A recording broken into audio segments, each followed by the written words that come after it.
बुद्ध अपने शिष्यों के साथ लगातार यात्रा पर रहते थे। उन्होंने नियम बनाया था कि मॉनसून के मौसम के दौरान उन 2.5 महीनों के लिए आप एक ही जगह पर रह सकते हैं। उन सन्यासियों और भिक्षुओं के लिए जो उनके साथ थे, एक नियम था कि आपको 2 दिन से ज्यादा किसी भी जगह पर नहीं रहना चाहिए। आमतौर पर भिक्षुओं को कई घरों में आसरा दिया जाता था, इसलिए उन्होंने ये नियम बनाया कि 2 रात से ज्यादा आप एक घर में नहीं रह सकते, वरना उस परिवार पर काफी बोझ पड़ेगा। वो 10 लोगों को आसरा दे रहे हैं, आप वहाँ 1 महीने के लिए मत रुकिए। सिर्फ 2 दिन होना तो ये 1 दिन चाहिए था, लेकिन 2 इसलिए क्योंकि आप इतना लंबा सफर तय करके आए हैं, थोड़ा आराम मिल जाए। लेकिन मानसून के मौसम के दौरान उन्होंने कहा कि 2 से 2.5 महीने तक आप एक ही जगह पर रह सकते हैं, क्योंकि मानसून के मौसम के दौरान जंगलों के रास्तों से होकर गुजरना खतरनाक होगा और कई लोगों की जान भी जा सकती है। तो ये एक ऐसा ही समय था। वो एक बड़े शहर में ठहरे और वो बहुत सारे घरों में रहने लगे। भिक्षु लोगों से भिक्षा मांगने के लिए बाहर निकले।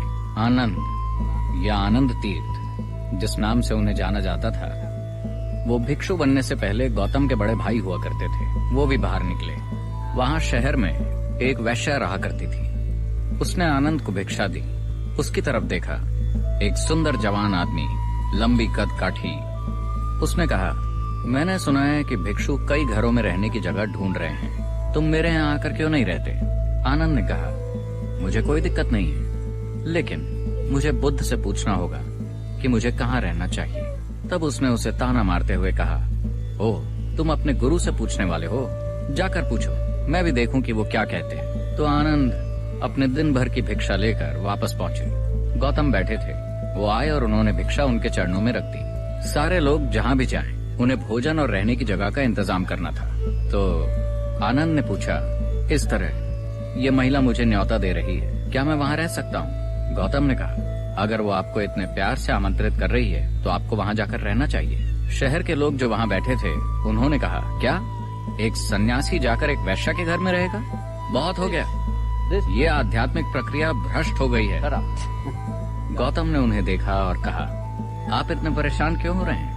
वो महिला इन्हें न्योता दे रही है, इन्हें वहाँ रहने दीजिए, इसमें परेशानी क्या है? वो सभी खड़े होने लगे और उन्होंने चिल्लाना शुरू कर दिया। उन्होंने कहा, रुकिए, मैं इस मार्ग पर हूँ क्योंकि मुझे लगता है कि ये जीने का सबसे शक्तिशाली तरीका है। अब आप मुझसे कह रहे हैं कि उसके तरीके मेरे तरीकों से ज्यादा शक्तिशाली हैं। अगर यही सच है तो मैं भी जाकर उसके साथ शामिल हो जाता हूँ। मैं यहाँ हूँ क्योंकि मुझे लगता है कि ये जीने का सबसे अनमोल और शक्तिशाली तरीका है। अगर आपको लगता है कि उसके तरीके मेरे तरीकों से बेहतर हैं, तो मुझे भी वहाँ जाकर शामिल हो जाना चाहिए।